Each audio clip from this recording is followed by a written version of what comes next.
And so it begins, my birdie journey. I'm bringing it right now to Ewalker at Ubi. So hope you guys join me along for maybe a few mini series of my birdie modification adventure. I don't know, it's gonna be like part 1, part 2, part 3. I have no idea how many parts there are. Okay, it's gonna go in my van. But I will admit though, ever since the government cracked down on all the e-scooter modifications, I kind of thought that, you know, my channel would be dead.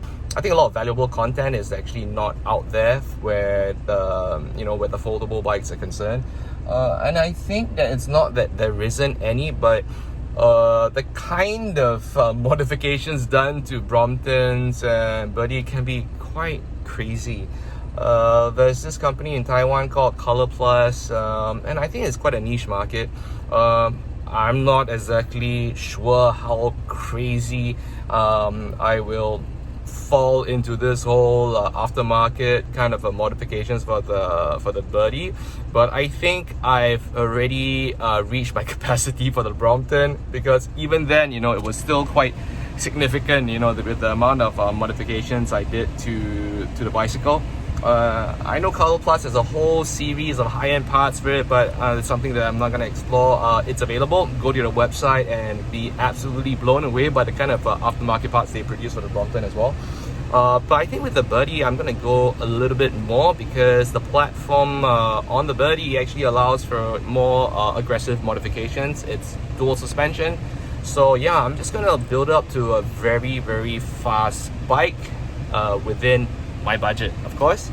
So let's head over to Ewalker right now. Alright guys, I just arrived at block 3005 Ubi Avenue 3.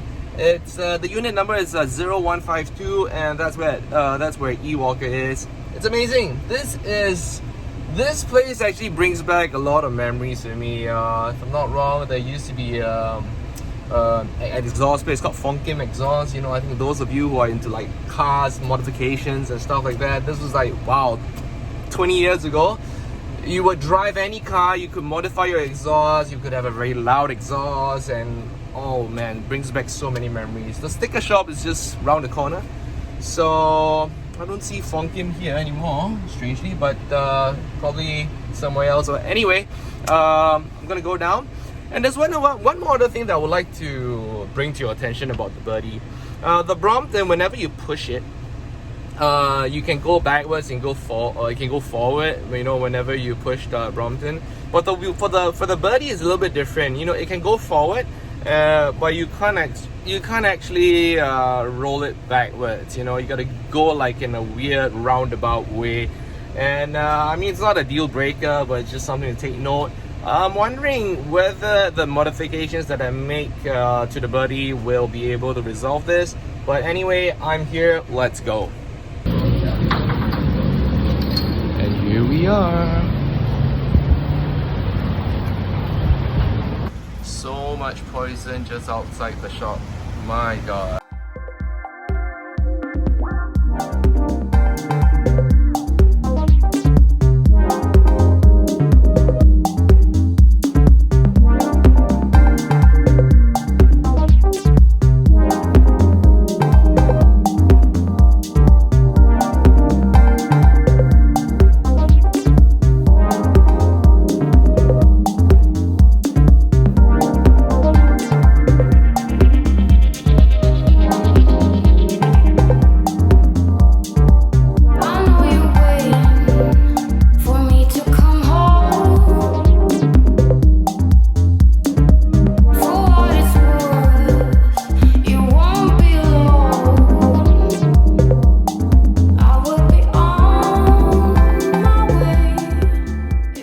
He's getting a lot from you. Alright.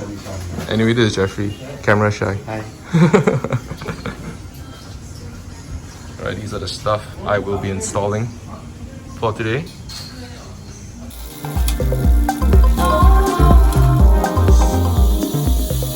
Alright, I just left Ewalker. I literally felt like a kid in a candy shop. They have so many stuff that I just want to install. I didn't go like super crazy. I installed or modified what some essential and obviously non-essential stuff to improve the appearance, blah blah blah, whatever. But I am very happy to announce that if you are a Birdy or a Brompton user, you should definitely check out eWalker. These guys, they're in the business of pushing performance out from your bicycles. I mean, from specifically the Birdy and the Brompton, I suppose. I did see a few other models there. I didn't really pay much attention because I'm more focused on just Birdies and Bromptons. But anyways, the bike will be ready on maybe Tuesday, Wednesday, I'm not sure. And then probably be doing another video, keep you guys updated on the process on my Birdy. I'm really excited, and we will see what happens then. Until next time, I will see you again. Bye.